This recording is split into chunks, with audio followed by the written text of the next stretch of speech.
Thank you very much indeed. You need to balance this out. So, I must admit, I can't remember the precise title of this panel, but it's World Affairs. Let's call it that. And for World Affairs, we have a fantastic panel to discuss it all. Straight from one of the world's, unfortunately, one of the world's hotspots, we have Lina Naseba, Minister of State for the UAE. We have Subramanian Jaishankar, the Minister of Foreign Affairs for India, one of the kind of most respected voices on the diplomatic planet, and Minna Valtonen, the Finnish Foreign Affairs Minister. So thank you all very much indeed. Mr. Jaishankar, if I could start with you. I think India's position, everybody's obviously one of the world's big powers, so what you do matters. And in Europe, people have been a bit equivocal about India's position on the Russia-Ukraine war. Why aren't you more committed to the Ukraine fight? Now you have another big war close at hand in Iran and so on. Explain to the audience here, you're sitting in Delhi, how do you see the challenges posed by those two conflicts and India's national interests and how you're trying to steer them? Mostly countries are committed to wars they fight and are equivocal about ones which they observe, as a general proposition. Yeah. So I can think of a lot of wars close to us where the rest of the world is quite equivocal. In this particular case, here's the challenge. You have, for the sake of simplicity, 4 parties, which is US, Israel, Iran. I'm using the Gulf as a part, though I accept they have a very differentiated position. And we have extremely good, extremely strong relations with all of them. So when you have then that situation, clearly your response... So to clarify, that includes Iran. You regard yourself as having good, strong relations with Iran? Yes, we have good relations, very substantial relations with Iran. Yeah. Now, I'm not saying the same. I'm not saying the 4 relationships are of the same quality. I mean, for example, clearly where the Gulf is concerned, we have 10 million Indians living in the Gulf. The largest number of Indian nationals who live outside India are actually in the UAE. Right. The Gulf countries are our primary energy suppliers. Many of them would be among our top 10 trading partners. I mean, if I use UAE as an example, you have a big community, huge trade, significant energy relationship, and in fact, much more than that, close defense and security relationship as well.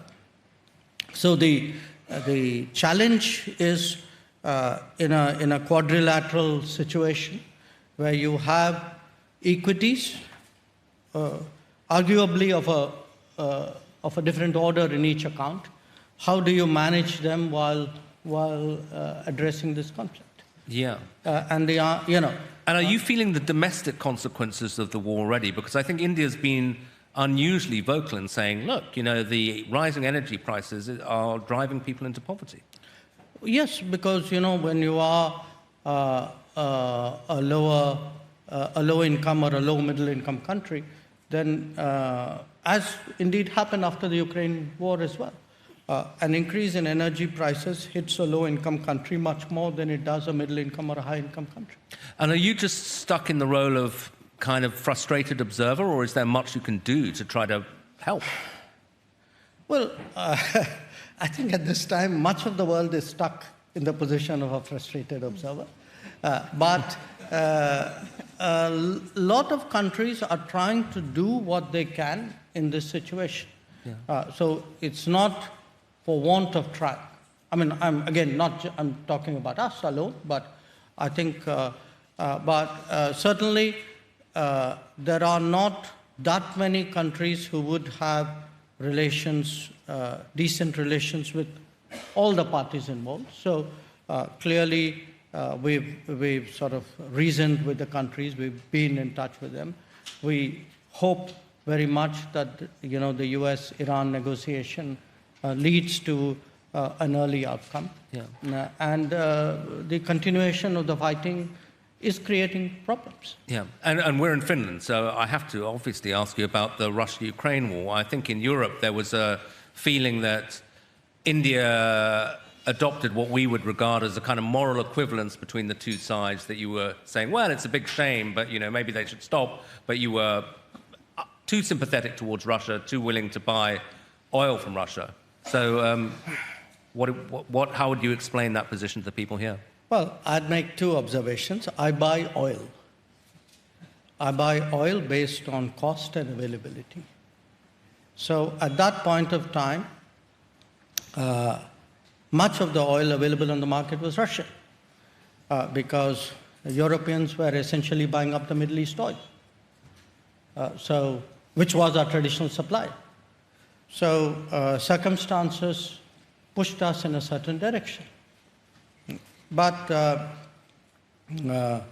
since you spoke about moral ambiguity, I would say this, no European country has been attacked with Indian weapons.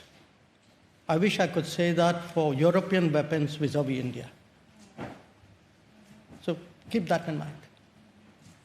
Be more explicit so that people understand what you're saying. Europeans sell weapons which are used to attack India. Not now, for many, many years. We Indians have never done anything to endanger Europe. So I think that's a reasonable point. Okay.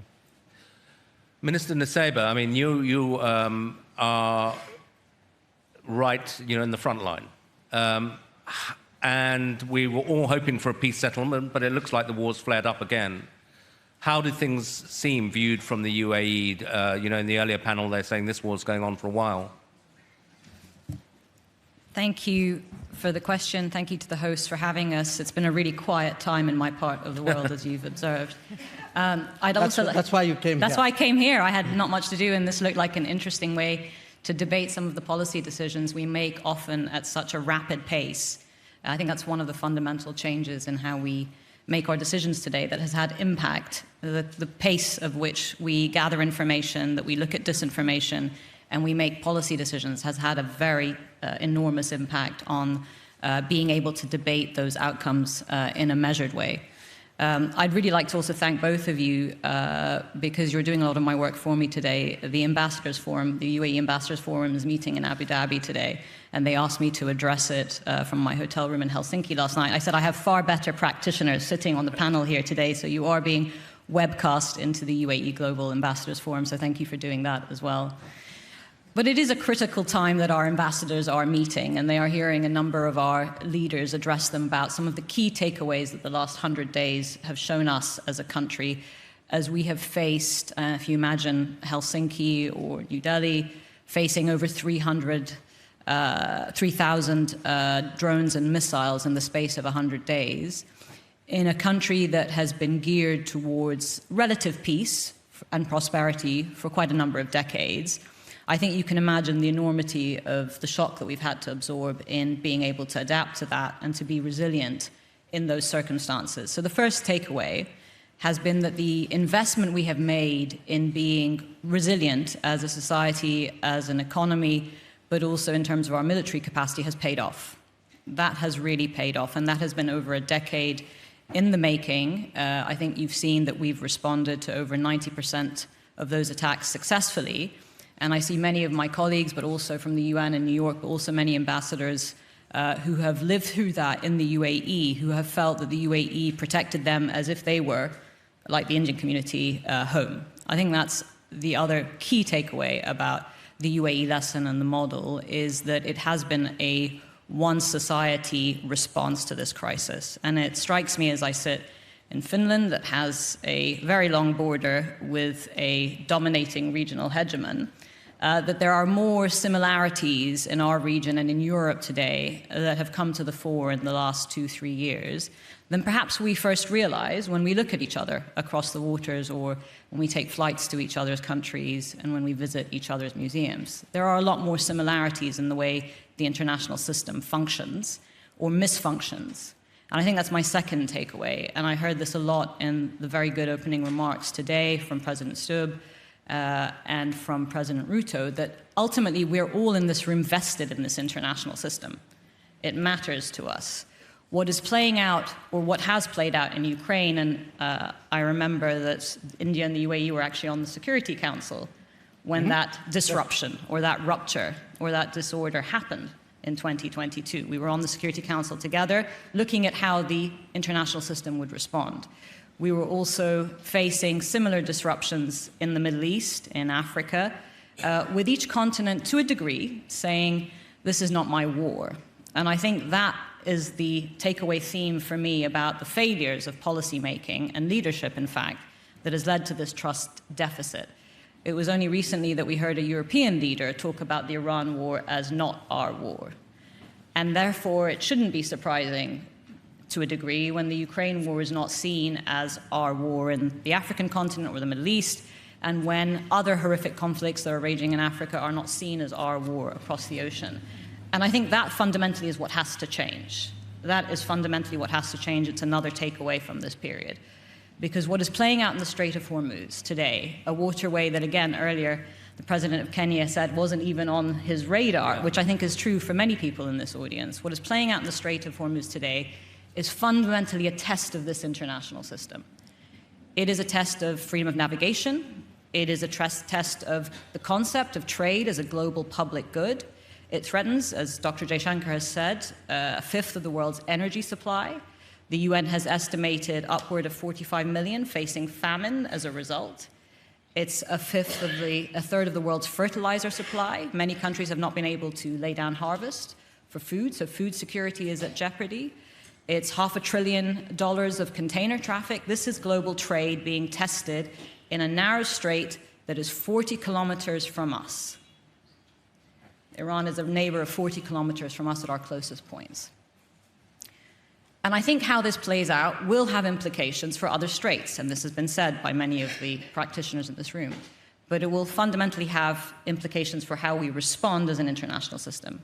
For us, it's partnerships, and it's partnerships that President Ruto said are defined as partnerships, not necessarily alliances, and I think Dr. Jaishankar said that. Yeah. It's resilience, it's alternative routes, and it's the international system. Yeah, I mean, you spoke about resilience and you sound admirably calm for somebody, you know, in the middle of a war zone. But one of the things that people have also said is that the UAE in particular, it's had this golden era, incredibly high international profile, Dubai, the safest city in the world, money, you know, coming in, and that you do have resilience and you could survive it for a while. But the longer the war goes on, the more the threat to your model, to, you know, for such an international city. So how much longer can you kind of cope with a situation like this without it taking a real toll on the UAE? Thank you for the question, and I think it's a fair one. And I would say that is actually the answer to the question many of us, why did the UAE face over 60% of the strikes in the region, having not been responsible or part of the initial US-Israeli operations that began the spate of the conflict? And I think the answer to that is exactly what you've just said, Gideon. It's the model. The model represents an alternative for the region and globally that is, as you said, calm, that is ambitious, that is creative. Much like Finland, it's entrepreneurial with what it has, with the size of its population, with its income and its resources. We're not quite the number 10 years in a row happiest country on earth yet, but we've strived to be a country that has focused on innovation, that has focused on prosperity, that has focused on healthcare, on AI, on investment, on infrastructure, and trade. And I think that model is what is under threat today, which is why in our defense, much as Ukraine has defined its defense as existential, I think the UAE sees the defense of this model, not of our country. We've been able to do that quite calmly, and I think we'll continue. We've actually demonstrated incredible capacity that was perhaps not taken into account before. But I think the UAE has demonstrated also that it has vision. And ultimately, capital flows to places not only that demonstrate resilience, but that show an alternative vision to the dysfunction that we're seeing from many leaders and systems around the world today. So countries want to see a country that has good governance, good laws, and ability to defend itself. Capital today is not risking environments that are completely safe because they don't exist. They don't exist. So showing the resilience actually has made us a better bet, and I think showing the vision has made us a better bet, and that's what we're doubling down on. Again, if I can just answer another question that you've posed in that. We're also looking at our strategic autonomy in very serious ways and in an accelerated way. So by the end of 2027, the Strait of Hormuz for us will not necessarily be a route we need. Today we're already getting over 70% of our product out to market. By the end of 2027, in terms of energy export, it will be at 100% through other pipelines. So what is at stake at the Strait of Hormuz is not necessarily for a country that's already over 70% non-oil GDP. It's not necessarily what is going to define our future economy, but it is going to define what happens in the global economy, including, as I come back to it, the issue of famine and food security, which is why I will say to the audience here, I think what happens in the Strait of Hormuz is your problem. I think what happens in the European continent is our problem. And I think the role that countries like India and the UAE play in trying to bridge the realities of great power conversations is part of our problem as well, and the role that we can play. Okay. Alina Valtonen, you know, you're sitting right next door to Russia, to Ukraine. Do you really have, to use the modish term, the bandwidth to engage with another conflict with the Iran war, or is it really, if you're sitting in this part of the world, all about Russia and Ukraine? Well, of course, you have to concentrate on everything that's going on in the world, and plus everything is interlinked too. First, I would like to start, though, with referring to what Dr. Jaishankar said earlier on buying oil from Russia. Let us remind ourselves that Europe in itself, or when we introduced as the West the oil price cap, the idea was not to prohibit the world from buying Russian oil, right? So in India's defense, and I do understand that India is buying Russian oil, at least mostly within the oil price cap, that's basically the intention of the entire system, because when that was introduced, the entire idea was not to disrupt the entire oil market, but essentially to make sure that, yes, oil is supplied also from Russia, but Russia is not just making a massive margin out of it. Mm-hmm.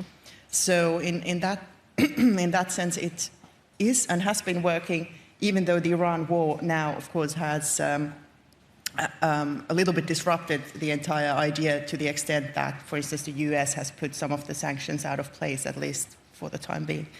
But that about that. But of course, Russia's war against Ukraine is an existential question to Europe. And I would say more to the world as well than perhaps countries tend to think. And I do also subscribe to the idea what also Lena said earlier, that you know, we can't afford the thinking that this is not our war. I think it's fair to say in the context that, yes, it is not NATO's war, because NATO did not attack Iran, right? But to the extent that nobody wants to see a nuclear Iran, and nobody wants to see, for instance, the Iranian authorities killing their own citizens on the streets, then definitely it's a global issue and something we need to take care of, like is the Strait of Hormuz. I mean, Finland is committed, or has committed itself to the French and UK initiative to essentially making sure that traffic happens once the hostilities are over. And now we're just waiting for the deal. Yeah. We may be waiting some time. But talking about, though, the war next door, Russia-Ukraine, it seems to me there's been a real shift in mood in the last couple of months, that if you'd had this conversation a year ago, it would have been very pessimistic about Ukraine's chances. 6 months ago, people were saying, or I was in Ukraine in February, And it was, you know, they felt, okay, we survived the winter, but this feels endless, and we're going to be back here in another year's time, and it's taking a big toll on us. But these deep strikes by the Ukrainians into Russia, plus signs of kind of grumbling openly within the Russian elite that the war's not going well, do you feel we're kind of at a turning point? I think so, and I certainly hope so. I don't think there's an end to this war unless Ukraine, in some shape or form, wins.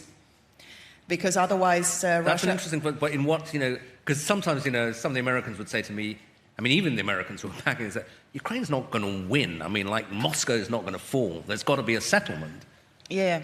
Well, I do think that Ukraine is going to win, and most certainly the Ukrainian people deserve that. They have been now defending their country against a full-scale invasion for almost 5 years or 4.5 years. Sorry to keep interrupting, but define win. What do you mean by win? Well, I think what is winning is preserving sovereignty, preserving freedom, preserving a European secure perspective for the people. Mm-hmm. And I should say as well that preserving your territory, because, I mean, that is your legal, entitlement based on the UN Charter. And that is also not impossible. Nothing is impossible. And if we look at the picture, like you, Gideon, pointed out, I mean, things are completely different, well, not completely different, but so much better now than 3 to 4 months ago. Not to the extent that, yes, Ukraine still has to defend themselves at a very heavy cost, of course, like happens in a war, and also while Russia is targeting deliberately civilians and civilian infrastructure. That's for one. But the thing is that Ukraine has been able to not only hold the line on the battlefield, they came through another harsh winter, but what is, I would say, the main difference now is that they have been able to challenge Russia throughout their vast territory, because what used to be, or what always historically has been Russia's main asset is that they have this massive landmass. So basically, you could count so many armies that have fallen on their way to Moscow, right? But now, Ukraine can challenge Moscow. And it's a completely different scenario from whatever Russian leader has been forced to take into account in the past. They can't protect their elites anymore in that sense. And also, of course, their economy is more or less in shambles. So it's a totally different picture for them now than it was 3 to 4 months ago. And what I hear from the Ukrainians, their capabilities are only getting better, not only talking about drones, but also long strike capabilities using missiles. Thanks. Dr. Jaishankar, I'd like to give you a chance to comment on lots of interesting things that have just been said, but also maybe chuck in an extra element, which is Donald Trump. Any discussion of world affairs comes back to him. How much, have you been surprised by the direction of his second term? A lot of people, when he was re-elected, said, okay, we kind of know what he's like. We've seen him in office before. But is this a different Trump that we're dealing with the second time around? I'll take the easier one first. Yeah. The thoughts which are going on. Let me pick up on two things which Lana said. I think the truth is, to a great deal, everybody has that sense of it's not my war. We don't admit it at times, but it's very natural, because at the end of the day, the more stakes you have, the closer it is to you, the more vested you are. It's your war. And for somebody else, the further away they are, it's not their war. I think there needs to be a degree of understanding of that, and the expectation that, my war, as I said, I've had this statement thrown back at me repeatedly, so I don't repeat, I don't want to dwell on it too far, but I think the expectation that in the sense Ukraine, because it is so strong in Europe's calculus, is therefore shared by the rest of the world to the same degree.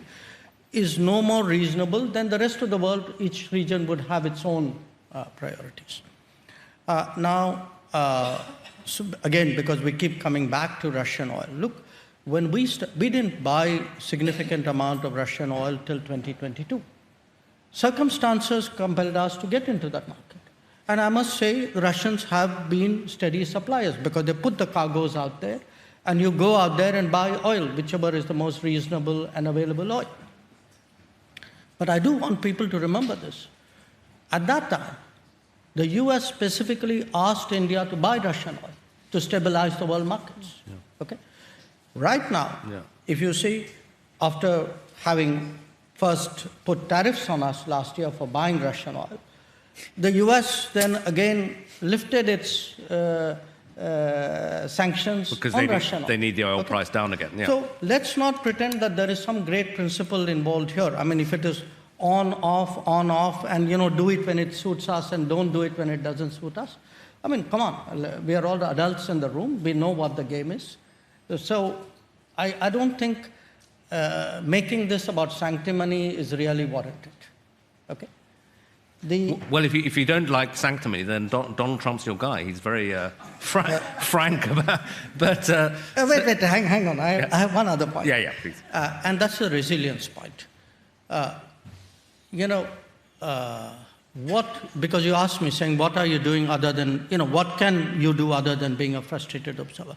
No, I think, look, there are immediate responses, there are short-term, medium-term responses. What, for example, we heard from Lana is UAE, for example, is de-risking by trying to build alternative evacuation routes for its energy. So what we're going to see to some degree is the Gulf itself de-risk the Gulf. Okay? To some extent, the rest of the world will work with the region also to build redundancy, and the IMEC, the India, Middle East, Europe Economic Corridor, is envisaged as one such initiative. But the third one, which is really interesting, I cite my own country as an example. Today, our largest oil supplier, little less than 40% is Russia. Our largest gas supply is the United States. And that was not the case till the 28th of February of this year. The main supplier was Qatar. Sure. So what is happening is the world is also de-risking on the region. People are looking for alternative energy sources and saying, okay, I'm prepared to buy at longer distance, maybe at a higher cost, but there is a greater security about it, predictability about it. So what I see in a way is that the global energy scenario will fundamentally change after this. Now, I'm not unidimensional. I'm not saying, for example, in India's case, our relationship with the Gulf is only about oil. As I said, we have many other factors, including people, talent, skills, business, security. But definitely, the way the energy flows were on the 27th of February before this war started, it's going to be significantly different, possibly irreversibly different, once this phase is over. So in an interesting way, just like the Ukraine conflict changed the energy flows for this region, what the Iran conflict is going to do is probably change the energy flows for Asia, certainly, possibly for much of the world. Your question on Trump, I was coming to that. Look, it is natural that people would extrapolate from one term to another. But it is also a fact that the second term, the politics of the second term was significantly different. And I think the politics of that and how America itself and American sort of institutions and systems have reacted to that has been extrapolated onto the rest of the world. In a sense, the answer is a kind of a yes and a kind of a no. I think what the first term and the run-up to the election had shown us was that there would be a very high degree of change. Okay, and you have to kind of acknowledge it, that much of what happened was actually declared in advance. Tariffs, for example. It's just that a world accustomed to its habits did not actually think this would be carried out. Okay, this is rhetoric, but it won't become policy, or policy would not become practice. So in that sense, I would say all of us were braced for a term where there would be very significant departures from the past, even from his first term. But I think probably most of us, I really can't think of anybody who was not, did not probably expect it to be as radical as it turned out to be. Now, some countries and some situations have felt it less. I mean, in our case, for example, we are not an alliance partner, so it didn't impact our security the way it would do to a NATO country or a bilateral treaty partner. There would be, countries who in other areas were all affected, like in tariffs. There would be some countries who were more affected on, say, immigration. So pick the issue and you would get, the world was unevenly impacted. But absolutely, I think all said and done, the world really did not see the intensity of that departure from previous policies in the second term. Yeah, and Minister Nusseibeh, I guess, Donald Trump, as we're just hearing, he's surprised us in many ways, continues to surprise us. And I think one of many states in your region, even if they were suspicious of Iran, were surprised by the US-Israeli attack and not particularly pleased that they weren't consulted in advance. But now the war's going on. I mean, we were hearing earlier that it's a mistake to say the Gulf, everyone's reacting the same way. People have different views. And the UAE, rightly or wrongly, you tell us, is regarded as the most hawkish of the Gulf states, as the one that says, okay, this war's started, now we've got to kind of finish the job. And people are very intrigued by the closeness of your relationship with Israel. So tell us about it. I think, different countries had different risk appetites in the response to what was an unprovoked Iranian aggression on a number of Gulf countries, but also Jordan, after the beginning of US-Israeli operations. And you're right, we were surprised. And you are also right that we were doing a lot prior to February 28th to try to make sure such an escalation didn't happen. I myself was in Tehran 3 weeks prior to the 28th of Feb, meeting with the foreign minister and other senior officials in the foreign ministry to talk about the last decade of our foreign policy, which was really trending towards economic incentives for Iran's integration into the region.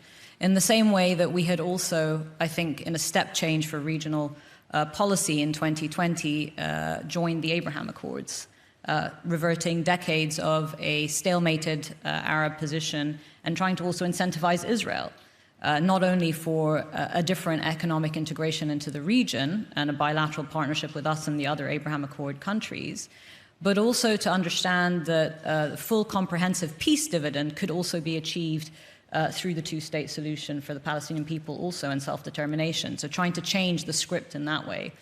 I think the jury's still out on both of those initiatives. Obviously, Iran's unprovoked attacks on us and other GCC countries has, as Dr. Jaishankar said, galvanized the regions in ways that some of which we've absorbed and some of which we cannot possibly absorb until we're through, I think, this very inflamed period.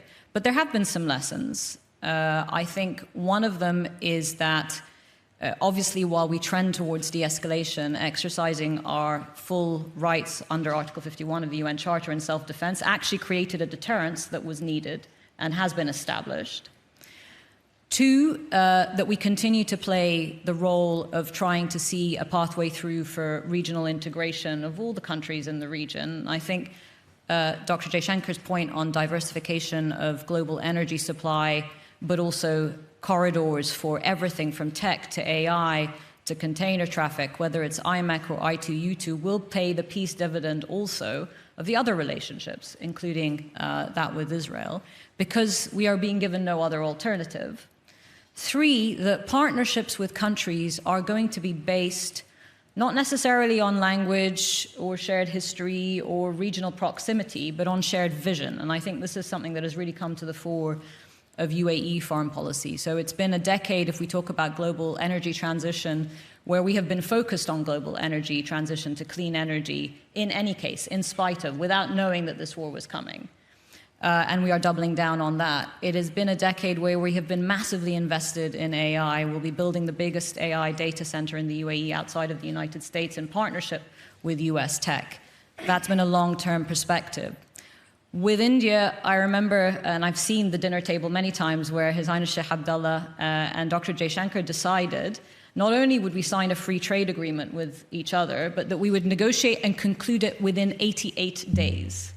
India and the UAE. And it may seem like an agreement that was negotiated and concluded in 88 days can't have had that much impact, but actually the estimated trade figures and targets of 100 billion in trade has already been exceeded. We've set a new ambitious target of 200 billion by 2032. So I think we're showing that it's not necessarily the regional groupings of the past that determine the outcomes of our future, but it's the shared vision. Yes, we've responded. Sorry, Gideon, go ahead. Please. No, so yes, we've responded in a way that I think has asserted a necessary defense, but don't forget we were also under severe attack. But at the same time, we've maintained that the vision that we offer in our country, in our region, the 200 nationalities living there, although we are a small population ourselves, the investments we've made in tech, in AI, in diversification, in clean energy, and in education are the right trajectory for the region, not the one that Iran and other countries have pursued that have trended towards funding of state proxies in other countries, in other Arab centers, or a ballistic missile weapons program that seems to have been designed to be aimed at regional partners, not at threats further away. And I think that's a fundamental conversation that we have to have with Iran. We hope for a peaceful resolution to this further inflammation, but we hope for one that also deals with some of the fundamental questions.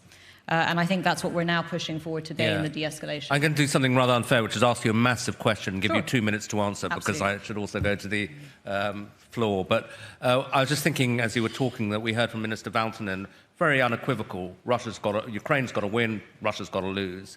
How do you see this war ending? Would you say Iran has to lose, or there has to be some kind of new understanding? How does it end?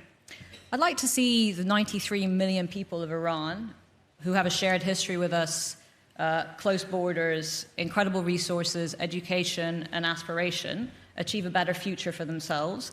I'd like to see the people of the UAE flourish and be able to execute their vision of hope and optimism. And I'd like that to be a model that with countries like India and other countries in the region, we build out towards, as opposed to one of conflict and war. I think that's a fundamental human yearning. We've seen it over centuries, that while we have fallen into conflict, we've always trended towards systems and laws that prevent those conflicts. And I think...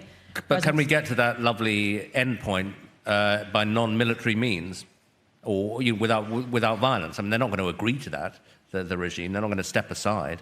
You were talking about the current negotiations. Yeah. I think the jury's out on how the negotiations are going. I won't speak for how US officials are seeing it. I think there are some in Iran who are moving towards a negotiating posture. Obviously, there are fundamental issues that they're discussing. I think much like Gaza and the UN Security Council Resolution 2803 that established the Board of Peace and then end to that conflict and the building out of hopefully a roadblock towards eventually a Palestinian entity that takes over Gaza and the West Bank. I think much in the same way, you can't fix it all at once. You have to build out the building blocks. So if the first step is looking at the nuclear program, then looking at ballistic missiles, looking at neighbors and regional security comes later. But you need to begin with something, and I think that's what the negotiations are trying to do. I've got loads more questions for you, but I'll restrain myself because I want to give the audience a chance. There's a gentleman there.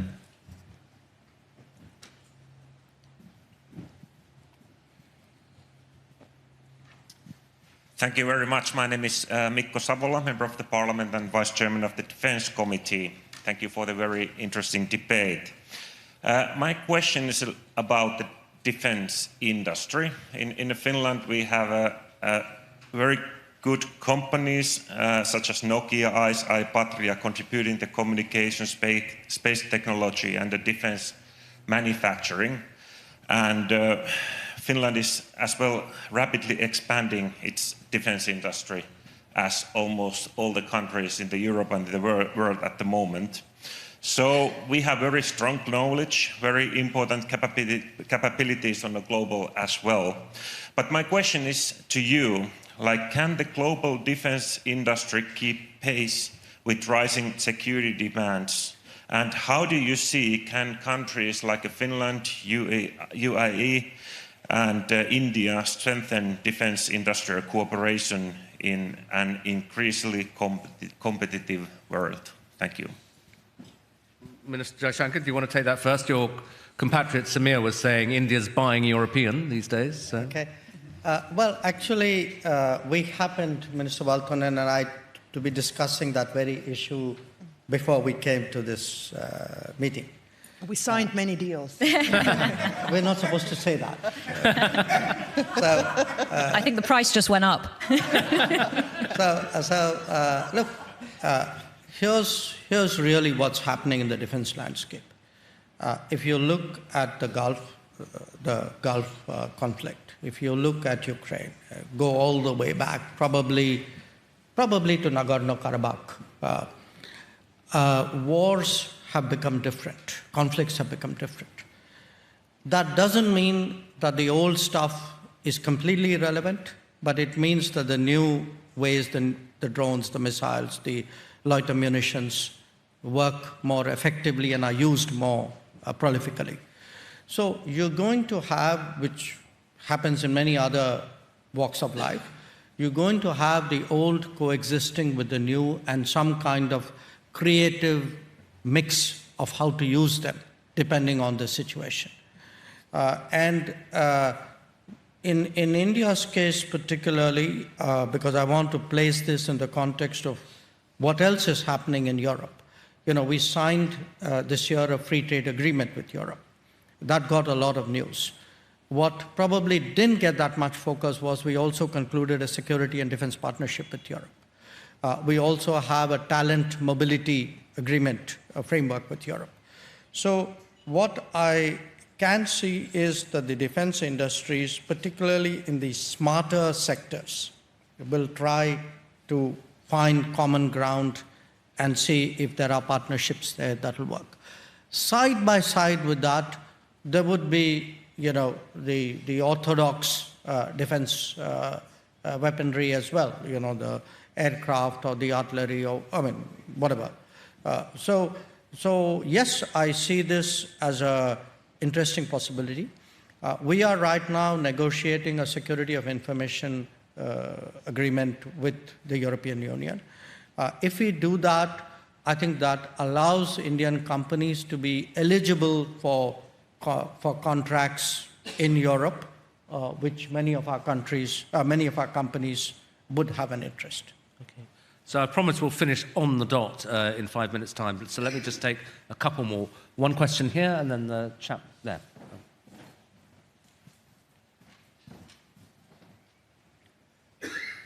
Thank you so much for interesting conversation. My name is Minja Koskela and I'm the chair of Left Alliance. In the earlier panel discussion, there was a discussion about multipolarity, which was explained so that there are multiple small conflicts in many points and many parts of the world. And my fear is that whether these conflicts are big or small, they will lead to enhancing protectionism instead of international cooperation and multilateralism. And to some extent, I believe that that has already happened. So my question would be to you, through which institution and with what kind of practices we could ensure that we would lean towards each other and preserve multilateralism instead of enhancing protectionism? Okay, and then chapter. Thank you very much for the discussion. I'm Robert Sundman, I'm a Finnish journalist. My question is for Minister Nusseibeh. How different does the Gulf region look politically after the war? I mean, UAE is leaving OPEC. We have heard more critical comments towards the GCC. How do you see the future of cooperation in the region? What is the new strategy of UAE? Okay, why don't you start with that, and then maybe Minister Jaishankar can take multilateralism. I think what's been described today is the evolving asymmetric nature of the warfare we're seeing in many of the zones around us, and how we've absorbed those lessons and taken from them, I think, is defining the change as we go. It's difficult to give a direct answer because we are still in process of analyzing and thinking through our response to it. But the asymmetry means that a relatively inexpensive drone can cause shipping companies and insurance companies around the world with much bigger heft and weight to decide they just don't want to take that risk of moving container traffic through the Strait of Hormuz. And the facts of the defense industry is relatively expensive by comparison. Patriot defense or THAAD missiles are an expensive way to deal with that kind of asymmetrical warfare. We've learned a lot from the Ukraine context in that, and there have been a lot of interchanges, sadly, not about innovation and AI and development and lifting more people out of poverty, but about how to improve our military-to-military cooperation. But I think that's a fundamental fact of how this development occurs in the coming period, which is we need to reestablish deterrence. But then we need to get behind something, and I think that's really the answer to your question of how do we see an evolving Gulf politically and how we think about multilateralism. And we shouldn't throw the baby out with the bathwater. What the last several decades have shown us is that human history has taken us to a point where, whether it's with the World Bank, the IMF, the financial institutions, the United Nations, the Security Council, with all the reform that is required, we need to do the same business of multilateralism, but we need to do it better. We need to deliver an outcome. And I think that's the same for the Gulf. Partnerships need to deliver an outcome. They need to deliver an outcome first and foremost to their own people. We are responsible to our own populations. But we have, in this global community, also a responsibility to each other. And I think that's a changing nature, again, of UAE foreign policy. We will look for diverse partnerships with other countries that have that shared vision. But we will also look, as we have done, to reinforcing the international system. I don't think it's a bug, but a feature that over 135 countries condemned the closure of the Strait of Hormuz and also condemned in the GA Russia's attack on Ukraine. I think that's a fact because international law still becomes something that we all fall back to. It is a good system. We need to reinforce it. At the same time, minilaterals, smaller groupings, IMEX, I2U2s, Pax Silicas, the BRICS that Dr. Jaishankar chairs right now, other communal groupings of countries that can be more agile, the EU and the 27-nation bloc, could be ways in which we cooperate more agilely in the future as well. Dr. Jaishankar, last word on that? I chaired the Quad also while I was about. Yeah. It's quite a feat to do the BRICS and the Quad together.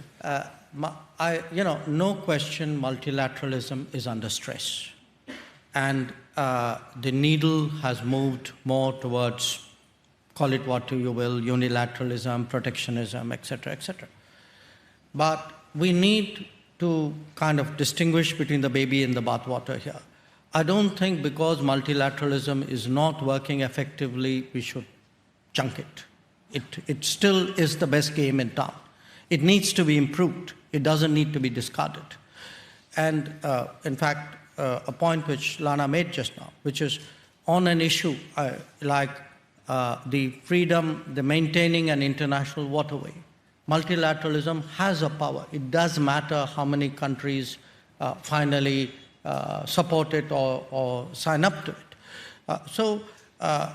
This is part of a bigger problem, and that is a problem of a world in transition. The debate is you can't, have an insulated debate about multilateralism and globalization versus unilateralism and protectionism without understanding that all of this is happening because some parts of the world are stuck to where they were 80 years ago, and other parts of the world have moved. And there is a tension out here, and there's a politics out here, which is reflective of that tension. So we would all want a reasonable solution. part of which is, of course, the reform of the UN, but a lot of it is also going to be the politics of many countries and how it plays out in those countries, how this rebalancing of the world order would happen, because we've had an economic rebalancing. We are now seeing a political rebalancing, to some extent a cultural rebalancing. So it is going to be a fairly messy situation for a predictable future. Okay, I know you've got to go. Do you want to have a last word, Minister Valtonen, or have you got to rush? No, well, thank you. Not much to add, but a couple of points. First of all, Finland is running for the UN Security Council 29-30, so please keep that in mind, and thank you for... Me too. Exactly, we're supporting both of you. 28-29. Exactly. So we will be cooperating there as well. And I think, well, this has been a fantastic debate. Thank you, dear colleagues. And I guess this place shows why it's pretty cool to be the president of the happiest country in the world. So thank you, Alex, for having us here. Thank you. Thanks. Cheers. Okay, thank you, everybody.